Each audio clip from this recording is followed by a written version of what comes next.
me forever on fire. ಇನ್ನು ಮಹಾಲಕ್ಷ್ಮಿಯ ಹತ್ಯೆ ಪ್ರಕರಣಕ್ಕೆ ಸಂಬಂಧಪಟ್ಟಂತೆ ಈ ಒಂದು ಪೋಸ್ಟ್ ಮಾರ್ಟಮ್ ರಿಪೋರ್ಟನ್ನು ನೋಡ್ತಾ ಹೋಗೋದಾದರೆ ಎಂಥವರ ಎದೆಯೂ ಕೂಡ ಝಲ್ಲನ್ಸುತ್ತೆ ಈ ಒಂದು ಪೋಸ್ಟ್ ಮಾರ್ಟಮ್ ರಿಪೋರ್ಟ್. ಪೊಲೀಸರ ಕೈಗೆ ಇದೀಗ ಮರಣೋತ್ತರ ಪರೀಕ್ಷೆ ಸಿಗ್ತಾ ಇದೆ. ಆ ಪರೀಕ್ಷೆಯ ಪ್ರಾಥಮಿಕ ವರದಿ ಇದೀಗ ಪೊಲೀಸ್ ಅಧಿಕಾರಿಯ ಕೈಗಳಿಗೆ ಸಿಗ್ತಾ ಇದೆ. ಇನ್ನು ಯಾವ ರೀತಿಯಾಗಿ ಹತ್ಯೆ ಮಾಡ್ದ, ಯಾವ ರೀತಿಯಾಗಿ ಕತ್ತರಿಸ್ದ ಇಡೀ ಮೃತದೇಹವನ್ನು, ಇದೆಲ್ಲದಕ್ಕೂ ಸಂಬಂಧಪಟ್ಟಂತೆ ಮಾಹಿತಿಗಳು ಲಭ್ಯವಾಗ್ತಾ ಇದೆ. ಪ್ರಾಥಮಿಕ ವರದಿಯನ್ನ ನೋಡ್ತಾ ಹೋದ್ರೆ ಎಂಥವರ ಎದೆಯೂ ಕೂಡ ಝಲ್ಲನ್ಸತ್ತೆ. ಇನ್ನು ಮಹಾಲಕ್ಷ್ಮಿಯ ಹೊಟ್ಟೆ ಹಾಗೂ ಎದೆಗೆ ಚಾಕುವಿನಿಂದ ಇರಿದು ಆರೋಪಿ ಹತ್ಯೆ ಮಾಡಿದ್ದಾನೆ ಅನ್ನುವಂತಹ ಮಾಹಿತಿ ಲಭ್ಯವಾಗ್ತಾ ಇದೆ. ಇನ್ನು ಸಾವಿಗೂ ಮುನ್ನ ಅಂದರೆ ಮಹಾಲಕ್ಷ್ಮಿ ಸಾಯೋದಕ್ಕಿಂತ ಮುಂಚೆ ಆಕೆಯ ಉಸಿರುಗಟ್ಟಿಸಿ ಅಥವಾ ಆಕೆಗೆ ವಿಷವನ್ನ ಕುಡಿಸಿ ಕೊಂದಿರುವಂತಹ ಒಂದು ಶಂಕೆ ಕೂಡ ವ್ಯಕ್ತವಾಗ್ತಾ ಇದೆ. ವಿಷ ಉಣಿಸಿ ಕೊಂದಿದ್ದಾನೆ ಅನ್ನುವಂತಹ ಮಾಹಿತಿಗಳು ಕೂಡ ಲಭ್ಯವಾಗ್ತಾ ಇದೆ. ಇನ್ನು ಮೃತದೇಹದ ಹೊಟ್ಟೆ ಹಾಗೂ ಕರುಳಿನ ಭಾಗ ಏನಿದೆ ಇವೆರಡನ್ನೂ ಕೂಡ FSLಗೆ ರವಾನೆ ಮಾಡಿದ್ದಾರೆ. ಒಂದು ಪ್ರಾಥಮಿಕ ವರದಿ ಈಗಾಗಲೇ ಸಿಕ್ಕಿದೆ.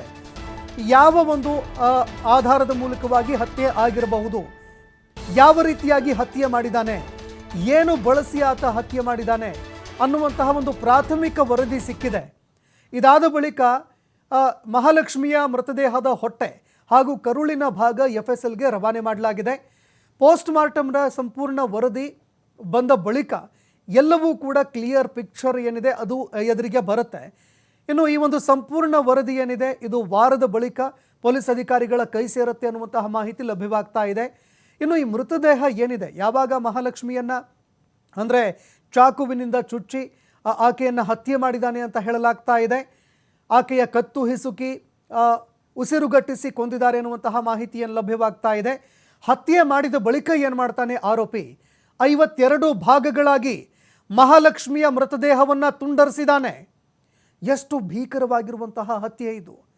ಇನ್ನು ಇದೇ ರೀತಿಯಾಗಿ ಒಂದು ಪ್ರಕರಣ ದೆಹಲಿಯಲ್ಲೂ ಕೂಡ ಆಗಿತ್ತಲ್ವೇ, ಆ ಪ್ರಕರಣಕ್ಕೂ ಭೀಕರವಾಗಿರುವಂತಹ ಮರ್ಡರ್ ಇದು.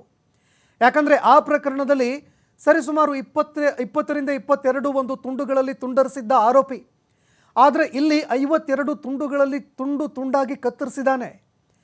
ಇನ್ನು 52 ತುಂಡುಗಳಲ್ಲಿ ಕತ್ತರಿಸಿರುವಂತಹ ಒಂದು ಮಾಹಿತಿ ಹೊರಬರ್ತಾ ಇದೆ. ಈಗ ಎಷ್ಟೊಂದು ರಕ್ಕಸವ ಮನೋಪ್ರವೃತ್ತಿಯನ್ನು ಹೊಂದು ಎಷ್ಟೊಂದು ನಿರ್ದಯವಾಗಿ ಈತ ಹತ್ಯೆ ಮಾಡಿದ್ದಾನೆ ಅನ್ನುವಂಥದ್ದು ಇದರಿಂದ ಗೊತ್ತಾಗ್ತಾ ಇದೆ.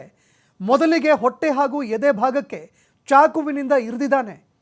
ಅದಾದ ನಂತರ ತಲೆಯನ್ನು ಕತ್ತರಿಸಿ ಬೇರ್ಪಡಿಸಿದ್ದಾನೆ ಆರೋಪಿ. ಮನೆಯ ಗೋಡೆ ಹಾಗೂ ಫ್ರಿಡ್ಜ್ನ ಮೇಲೆ 3 ಫಿಂಗರ್ ಪ್ರಿಂಟ್ಗಳು ಕೂಡ ಪತ್ತೆಯಾಗಿದೆ. ಆ 3 ಫಿಂಗರ್ ಪ್ರಿಂಟ್ ಏನಿದೆ ಆ ಒಂದು ಫಿಂಗರ್ ಪ್ರಿಂಟನ್ನು ಕೂಡ ಅಧಿಕಾರಿಗಳು ಪಡೆದುಕೊಂಡಿದ್ದಾರೆ. ಯಾರ ಫಿಂಗರ್ ಪ್ರಿಂಟ್ ಅನ್ನುವಂಥದ್ದು ಕೂಡ ಅದಾದ ನಂತರ ಎಲ್ಲವೂ ಕೂಡ ಗೊತ್ತಾಗತ್ತೆ. ಇನ್ನು ಫ್ರಿಡ್ಜ್ ಮೇಲೆ ಅಂದರೆ ಆ ಒಂದು ಫ್ರಿಡ್ಜ್ ಏನಿತ್ತು, ಯಾವ ಫ್ರಿಡ್ಜ್ನಲ್ಲಿ ಮೃತದೇಹವನ್ನು ಕೂಡಿ ಹಾಕಿದ್ದ ಅದರಲ್ಲಿ ಫಿಂಗರ್ ಪ್ರಿಂಟ್ ಕೂಡ ಲಭ್ಯ ಆಗಿದೆ. ಇನ್ನು ಈ ಪೋಸ್ಟ್ ಮಾರ್ಟಮ್ ಏನಿತ್ತು ಅದರಲ್ಲಿ ಏನಿದೆ ಅಂತ ನೋಡಿದ್ದೇ ಆದರೆ ಮಹಾಲಕ್ಷ್ಮಿಯ ಎದೆ ಹಾಗೂ ಹೊಟ್ಟೆ ಭಾಗಕ್ಕೆ ಒಂದು ಹರಿತವಾಗಿರುವಂತಹ ಆಯುಧವನ್ನು ತೆಗೆದುಕೊಂಡು ಹಂತಕ ಚುಚ್ಚಿದಾನೆ ಅನ್ನುವಂತಹ ಮಾಹಿತಿ ಲಭ್ಯವಾಗ್ತಾ ಇದೆ.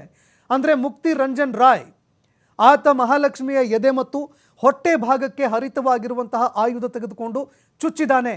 ಚುಚ್ಚಿ ಸಾಯಿಸಿದ ಬಳಿಕ ಆಕೆಯ ತಲೆಯನ್ನು ಕತ್ತರಿಸಿ ಬೇರ್ಪಡಿಸಿದ್ದಾನೆ.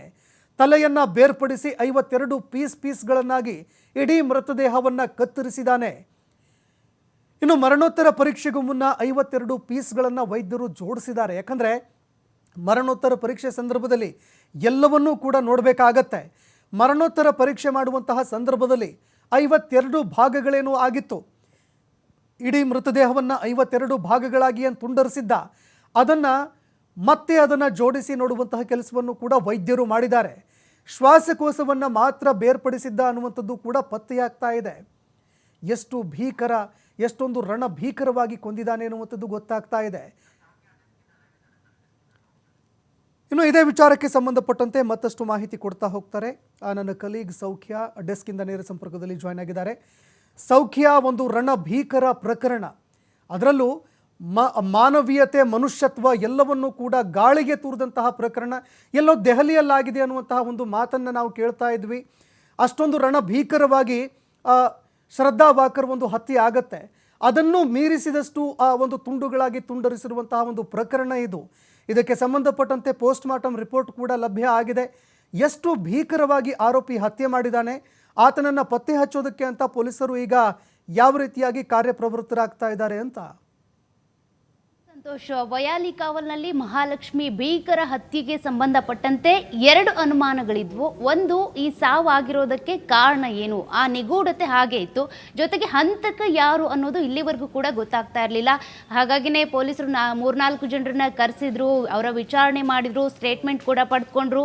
ಮೊದಲನೇದಾಗಿ ಅನುಮಾನ ಬಂದಿದ್ದು ಅಶ್ರಫ್ ಮೇಲೆ, ಯಾಕಂದರೆ ಆತ ಡ್ರಾಪ್ ಮಾಡ್ತಿದ್ದ, ಪಿಕಪ್ ಮಾಡ್ತಿದ್ದ ಅನ್ನುವಂಥ ಕಾರಣಕ್ಕೆ ಆತನನ್ನು ಕರೆಸಿ ತನಿಖೆ ಕೂಡ ಮಾಡಿದ್ರು. ಆದರೆ ಆತ ನನಗೂ ಆಕೆಗೂ ಸಂಬಂಧ ಇತ್ತು, ಆದರೆ ಈ ರೀತಿ ಕೊಲೆ ನಾನು ಮಾಡಿಲ್ಲ, ನನಗೂ ಆಕೆಗೂ ಈಗ ಕಾಂಟ್ಯಾಕ್ಟ್ ಇಲ್ಲದೆ 6 ತಿಂಗಳಾಯಿತು ಅಂತ ಸ್ಟೇಟ್ಮೆಂಟ್ ಕೊಟ್ಟಿದ್ದ. ಅದಾದ ಬಳಿಕ ಪೊಲೀಸರು ಏನಿದ್ದಾರೆ 6 ತಂಡಗಳನ್ನು ರಚನೆ ಮಾಡಿಕೊಂಡು ರಾಜ್ಯದ ವಿವಿಧೆಡೆಗೆ ಅದೇ ರೀತಿಯಾಗಿ ಬೇರೆ ಬೇರೆ ಕಡೆ ಕೂಡ ತಂಡಗಳು ಬೀಡ್ಬಿಟ್ಟಿದ್ವು, ತನಿಖೆಯನ್ನು ಶುರು ಮಾಡಿದ್ರು. ಈಗ ಸದ್ಯಕ್ಕೆ ಮೇಜರ್ ಆಗಿ ಟ್ವಿಸ್ಟ್ ಸಿಕ್ಕಿರೋದು ಅಥವಾ ಈ ನಿಗೂಢ ಹತ್ಯೆಗೆ ಸಂಬಂಧಪಟ್ಟಂತೆ ಒಂದು ರೀತಿ ಉತ್ತರ ಸಿಕ್ಕಿರೋದೇನಪ್ಪ ಅಂದರೆ ಹಂತಕ ಯಾರು ಅನ್ನೋದು ಗೊತ್ತಾಗಿದೆ. ಅಂದರೆ ಇಲ್ಲಿವರೆಗೂ ಕೂಡ ಯಾರು ಅನ್ನೋಂಥ ಪ್ರಶ್ನೆ ಇತ್ತು, ಯಾರು ಈ ರೀತಿ ಭೀಕರ ಕೊಲೆ ಮಾಡಿದ್ದು, ಯಾಕೆ ಮಾಡಿದ್ರು ಅನ್ನೋಂಥ ಪ್ರಶ್ನೆ ಇದ್ದೇ ಇತ್ತು.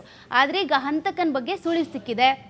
ಅದು ಕೂಡ ಹೆಬ್ಗೋಡಿಯಲ್ಲಿ ಒಂದು ಫ್ಯಾಕ್ಟ್ರಿಯಲ್ಲಿ ಕೆಲಸ ಮಾಡ್ತಾ ಇದ್ಲಂತೆ ಮಹಾಲಕ್ಷ್ಮಿ. ಅದೇ ಫ್ಯಾಕ್ಟರಿಯಲ್ಲಿ ಮ್ಯಾನೇಜರ್ ಆಗಿದ್ದಂಥ ರಂಜನ್, ಅಂದರೆ ಮುಕ್ತಿ ರಂಜನ್ ರಾಯ್ ಅನ್ನುವಂಥ ವ್ಯಕ್ತಿ ಏನಿದ್ದಾನೆ, ಆಕೆ ಮತ್ತು ಆತ ಇಬ್ಬರು ಕೂಡ ಚೆನ್ನಾಗೇ ಇದ್ರಂತೆ. ಆದರೆ ಆತ ಆಕೆಯನ್ನು ಪ್ರೀತಿಸ್ತಾ ಇದ್ದಂತೆ. ಆ ವಿಷಯ ಈಕೆ ಗೊತ್ತಿತ್ತೋ ಗೊತ್ತಿಲ್ವೋ ಗೊತ್ತಿಲ್ಲ. ಆದರೆ ಇದಕ್ಕೆ ಸಂಬಂಧಪಟ್ಟಂತೆ ಅವರಿಬ್ಬರ ಮಧ್ಯೆ ಏನಾದರೂ ಜಗಳ ಆಗಿರಬಹುದು ಅನುಮಾನ ಸದ್ಯಕ್ಕೆ ಮೂಡ್ತಾ ಇರುವಂಥದ್ದು. ಸೆಪ್ಟೆಂಬರ್ 1ನೇ ತಾರೀಕುವರೆಗೂ ಕೂಡ ಆಕೆ ಹೆಬ್ಗೋಡಿಯಲ್ಲಿರುವಂಥ ಈ ಫ್ಯಾಕ್ಟ್ರಿ ಏನಿದೆ ಅಲ್ಲಿ ಕೆಲಸ ಮಾಡಿದ್ಲು. ಆಕೆಯ ಕುಟುಂಬಸ್ಥರೇನಿದ್ದಾರೆ, ನೆಲಮಂಗಲದಲ್ಲಿ ವಾಸ ಮಾಡಿರುವಂಥ ಕುಟುಂಬಸ್ಥರು, ಅವರಿಗೂ ಕೂಡ 2ನೇ ತಾರೀಕು ಸೆಪ್ಟೆಂಬರ್ 2ನೇ ತಾರೀಕು ನಾನು ವೀಕ್ ಆಫ್ ತಗೊಂಡು ಮನೆಗೆ ಬರ್ತೀನಿ ಅಂತ ಕೂಡ ಆಕೆ ಹೇಳಿದ್ಲು. ಸೆಪ್ಟೆಂಬರ್ 1ನೇ ತಾರೀಕುವರೆಗೂ ಕೂಡ ಫ್ಯಾಕ್ಟ್ರಿಯಲ್ಲಿ ಕೆಲಸ ಮಾಡಿದ್ದಾಳೆ ಆಕೆ, ಅವನು ಕೂಡ ಚೆನ್ನಾಗೇ ಇದ್ರು. ಆದರೆ ಮಧ್ಯದಲ್ಲಿ ಏನು ಮಿಸ್ ಹೊಡಿತೋ ಗೊತ್ತಿಲ್ಲ, ಆತ ಬಂದು ಈಕೆಯನ್ನು ಕೊಲೆ ಮಾಡಿ ಈ ರೀತಿಯಾಗಿ ಪೀಸ್ ಆಗಿ, ಅಂದರೆ ತರಕಾರಿಯನ್ನು ಅಥವಾ ಕುರಿಯನ್ನು ಯಾವ ರೀತಿ ಕಟ್ ಮಾಡ್ತಾರೋ ಅಷ್ಟು ಭೀಕರವಾಗಿ ಕೊಲೆ ಮಾಡಿ ಆ ತುಂಡುಗಳನ್ನು ಆಕೆ ಮನೆಯ ಫ್ರಿಡ್ಜ್ನಲ್ಲೇ ಇಟ್ಟು ಹೋಗ್ಬಿಟ್ಟಿದ್ದ. ಇವರಿಬ್ಬರ ಮಧ್ಯೆ ಏನಾಯಿತು, ಯಾಕೆ ಜಗಳ ಆಯಿತು, ಅದ್ರ ಬಗ್ಗೆ ಇನ್ನೂ ಕೂಡ ಡೀಟೇಲ್ಸ್ ಗೊತ್ತಿಲ್ಲ. ಆದರೆ ಹಂತಕ ಯಾರು ಅನ್ನೋದಕ್ಕೆ ಉತ್ತರ ಅಂತೂ ಸಿಕ್ಕಿದೆ. ಸದ್ಯಕ್ಕೆ ಆತನನ್ನು ಹುಡುಕಬೇಕು ಅಂತ ಪೊಲೀಸರು ಕೂಡ ಬಲೆ ಬೀಸ್ತಾ ಇದ್ದಾರೆ. ಮತ್ತೊಂದು ಕಡೆ ಈಗ ಮರಣೋತ್ತರ ಪರೀಕ್ಷಾ ರಿಪೋರ್ಟ್ ಕೂಡ ಪೊಲೀಸರ ಕೈ ಸೇರಿದೆ. ಆ ಮರಣೋತ್ತರ ಪರೀಕ್ಷೆಯಲ್ಲೂ ಕೂಡ ಒಂದಷ್ಟು ಭಯಾನಕ ಅಂಶಗಳು ಬೆಳಕಿಗೆ ಬಂದಿದ್ದಾವೆ. ಯಾವ ರೀತಿಯಾಗಿ ಮರಣೋತ್ತರ ಪರೀಕ್ಷೆಯ ಸಂದರ್ಭದಲ್ಲಿ ಒಂದಷ್ಟು ಡೀಟೇಲ್ಸ್ ಬಂದಿದೆ ಅಂತ ನೋಡೋದಾದ್ರೆ ಇನ್ನೂ ಕೆಲ ಅಂಶಗಳು ಕೂಡ ಬರಬೇಕಿದೆಯಂತೆ. ಈಗ ಬಂದಿರುವಂಥ ಮಾಹಿತಿ ಪ್ರಕಾರ ಮಹಾಲಕ್ಷ್ಮಿಯ ಎದೆ ಮತ್ತು ಹೊಟ್ಟೆ ಭಾಗಕ್ಕೆ ಆತ ಚಾಕುವಿನಿಂದ ಇರ್ದಿದ್ದಂತೆ. ಅಂದರೆ ಇಲ್ಲಿವರೆಗೂ ಕೂಡ ವೆಪನ್ ಯಾವುದು ಅಂತ ಗೊತ್ತಾಗ್ತಾ ಇರಲಿಲ್ಲ, ಯಾವುದರಿಂದ ಕೊಲೆ ಮಾಡಿರೋದು, ಯಾವ ರೀತಿ ಆಕೆಯನ್ನು ಪೀಸ್ ಆಗಿ ಕಟ್ ಮಾಡಿರೋದು, 52 ಪೀಸ್ ಮಾಡಿದ್ದಾನೆ ಅಂತ ಅಂದರೆ ಅದಕ್ಕೆ ಯಾವ ಆಯುಧ ಬಳಸ್ಕೊಂಡಿದ್ದಾನೆ ಅನ್ನುವಂಥದ್ದು ಪ್ರಶ್ನೆ ಆಗಿ ಉಳಿದಿತ್ತು. ಆದ್ರೀಗ ಎದೆ ಮತ್ತು ಹೊಟ್ಟೆ ಭಾಗಕ್ಕೆ ಚಾಕುವಿನಿಂದ ಇರ್ದಿದ್ದಾನೆ ಅನ್ನೋದು ಕೂಡ ಗೊತ್ತಾಗಿದೆ. ಮತ್ತು ಆಕೆಯನ್ನು ಚುಚ್ಚಿ ಸಾಯಿಸಿದ ಬಳಿಕ ಪೀಸ್ ಆಗಿ 52 ಪೀಸ್ಗಳನ್ನು ಮಾಡಿ ಫ್ರಿಡ್ಜ್ನಲ್ಲಿ ಇಟ್ಟಿದ್ದ. ತಲೆಯನ್ನು ಕೂಡ ಬೇರ್ಪಡಿಸಿದ್ದ ಆತ, ಕ್ರೂರವಾಗಿ ಆಕೆಯನ್ನು ಕಟ್ ಮಾಡಿದ, ಮತ್ತು ಶ್ವಾಸಕೋಶವನ್ನು ಮಾತ್ರ ಬೇರ್ಪಡಿಸಿದ್ದ ಅನ್ನೋದು ಡೀಟೇಲ್ಸ್ ಕೂಡ ಗೊತ್ತಾಗಿದೆ. ಕರುಳಿನ ಭಾಗ ಮತ್ತು ಹೊಟ್ಟೆ ಭಾಗ ಟೆಸ್ಟ್ಗೆ ಈಗ ಸದ್ಯಕ್ಕೆ ವೈದ್ಯರು ಕಳುಹಿಸಿಕೊಟ್ಟಿದ್ದಾರೆ. ಅದರ ರಿಪೋರ್ಟ್ ಕೂಡ ಸದ್ಯಕ್ಕೆ ಇನ್ನೂ ಸಿಕ್ಕಿಲ್ಲ, ಅದಕ್ಕೋಸ್ಕರ ಪೊಲೀಸರು ಕಾಯ್ತಾ ಇದ್ದಾರೆ. ಮತ್ತು ಈಕೆಯನ್ನು ಪ್ರಜ್ಞೆ ತಪ್ಪಿಸಿದ್ನ ಅಥವಾ ಕತ್ತಿಗೆ ಏನಾದರೂ ದಿಂಬು ಹಾಕಿನೋ ಅಥವಾ ಉರುಳು ಬಿಗಿದ್ನೋ ಸಾಯಿಸಿದ್ನೋ ಅಥವಾ ಆಕೆಗೆ ವಿಷಪ್ರಾಶನ ಏನಾದರೂ ಮಾಡಿದ್ನೋ ಅದ್ರ ಬಗ್ಗೆ ಕೂಡ ಇನ್ನೂ ಕೂಡ ಗೊತ್ತಾಗಿಲ್ಲ. ಹಾಗಾಗಿ ಸದ್ಯಕ್ಕೆ ಬಂದಿರುವಂಥ ಮರಣೋತ್ತರ ಪರೀಕ್ಷೆಯ ರಿಪೋರ್ಟ್ನಲ್ಲಿ ಇಷ್ಟೆಲ್ಲ ಅಂಶಗಳಿದ್ದಾವೆ. ಇನ್ನೂ ಕೂಡ ಆಕೆಯನ್ನು ಈ ರೀತಿ ಪೀಸ್ ಮಾಡೋದಕ್ಕೂ ಮುಂಚೆ ಹೇಗೆ ಸಾಯಿಸಿದ್ದ, ಉಸಿರುಗಟ್ಟಿ ಸಾಯಿಸಿದ್ನ, ವಿಷ ಹಾಕಿದ್ನ, ಆಕೆಯನ್ನು ಮೂರ್ಛೆ ತಪ್ಪಿಸೋದಕ್ಕೆ ಬೇರೆ ಏನಾದರೂ ಮಾಡಿದ್ನ, ಅದ್ರ ಬಗ್ಗೆ ಇನ್ನೂ ಕೂಡ ಗೊತ್ತಾಗಬೇಕಿದೆ. ಹಾಗಾಗಿ ಆಕೆಯ ಶ್ವಾಸಕೋಶವನ್ನು ಕೂಡ ಟೆಸ್ಟಿಂಗ್ಗೆ ಅಂತ ಕಳಿಸಿದ್ದಾರೆ. ಅದರ ರಿಪೋರ್ಟ್ ಬರೋದಕ್ಕೆ 2-3 ತಿಂಗಳಾಗುತ್ತಂತೆ. ಹಾಗಾಗಿ ಈಗ ಆಕೆಗೆ ಏನು ಮಾಡಿದ್ದ ಅನ್ನೋದು ಗೊತ್ತಾಗಬೇಕು ಅಂದರೆ ರಿಪೋರ್ಟ್ ಮೂಲಕ ಗೊತ್ತಾಗಬೇಕು ಅಂದರೆ 2-3 ತಿಂಗಳು ಕಾಯಬೇಕು. ಹಂತಕ ಏನಾದರೂ ಸಿಕ್ಬಿಟ್ಟ ಅಂದರೆ ಆತನೇ ಬಾಯಿ ಬಿಡ್ತಾನೆ. ಸದ್ಯಕ್ಕೆ ಆತನನ್ನು ಹುಡುಕಬೇಕು ಅಂತ ಪೊಲೀಸರು ವಿವಿಧ ರಾಜ್ಯಗಳಲ್ಲಿ ಆತನನ್ನು ಹುಡುಕೋದಕ್ಕೆ ಅಂತೇಳಿ ತಂಡಗಳನ್ನ ರಚನೆ ಮಾಡ್ಕೊಂಡು ಹುಡುಕಾಟವನ್ನು ನಡೆಸ್ತಾ ಇದ್ದಾರೆ. ಸದ್ಯಕ್ಕೆ ಇದಕ್ಕೆ ಸಂಬಂಧಪಟ್ಟಂತೆ ರಾಷ್ಟ್ರೀಯ ಮಹಿಳಾ ಆಯೋಗದಲ್ಲೂ ಕೂಡ ಸುಮೋಟೋ ಕೇಸ್ ಕೂಡ ದಾಖಲಾಗಿದೆ.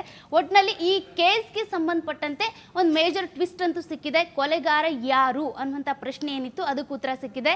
ಮತ್ತು ಯಾವ ವೆಪನ್ ಬಳಸ್ಕೊಂಡಿದ್ರು, ಚಾಕುನ ಅಥವಾ ಏನಾದರೂ ಮಚ್ಚು ಬಳಸ್ಕೊಂಡಿದ್ನ, ಲಾಂಗ, ಮಷಿನ್ ಬಳಸ್ಕೊಂಡಿದ್ನ, ಅದಕ್ಕೆ ಸಂಬಂಧಪಟ್ಟಂತೆ ಕೂಡ ಒಂದಷ್ಟು ಪ್ರಶ್ನೆಗಳಿದ್ವು. ಸದ್ಯಕ್ಕೆ ಚಾಕುವನ್ನು ಬಳಸ್ಕೊಂಡು ಹೊಟ್ಟೆ ಮತ್ತು ಎದೆ ಭಾಗಕ್ಕೆ ಇರ್ದಿದ್ದಾನೆ ಅನ್ನೋದು ಗೊತ್ತಾಗಿದೆ. ಅದಾದ ಬಳಿಕ ಪೀಸ್ ಮಾಡೋದಕ್ಕೆ ಯಾವ ಆಯುಧ ಬಳಸ್ಕೊಂಡಿದ್ದ, ಆ ವೆಪನ್ ಕೂಡ ಇನ್ನೂ ಕೂಡ ಪತ್ತೆ ಆಗಿಲ್ಲ. ಇನ್ನು CCTV ಫುಟೇಜ್ಗೆ ಸಂಬಂಧಪಟ್ಟಂತೆ ಕೂಡ ಪೊಲೀಸರು ಹುಡುಕಾಟವನ್ನು ಮಾಡ್ತಾನೆ ಇದ್ದಾರೆ. ಎಲ್ಲಾದರೂ ಹಂತಕನ ಸುಳಿವು ಸಿಗುತ್ತಾ, ಯಾವುದಾದ್ರೂ CCTVಯಲ್ಲಿ ಆತನ ರೆಕಾರ್ಡ್ ಆಗಿದೆಯಾ ಅಥವಾ ಓಡಾಡಿರುವಂಥದ್ದು ರೆಕಾರ್ಡ್ ಆಗಿದೆಯಾ ಅನ್ನುವಂಥ ಪತ್ತೆಯನ್ನು ಮಾಡ್ತಿದ್ದಾರೆ. ಜೊತೆಗೆ ಆತ ಹೆಬ್ಗೋಡಿಯಲ್ಲಿ ವಾಸವಾಗಿದ್ನಲ್ಲ, ಅಲ್ಲೂ ಕೂಡ ಹೋಗಿ ಅವನ ಮಾಹಿತಿ ಕಲೆ ಹಾಕುವಂಥ ಪ್ರಯತ್ನವನ್ನು ಪೊಲೀಸರು ಮಾಡ್ತಿದ್ದಾರೆ. ಸಂತೋಷ್, ಧನ್ಯವಾದಗಳು ಸೌಖ್ಯ ನಿಮ್ಮೆಲ್ಲ ಮಾಹಿತಿಗೆ.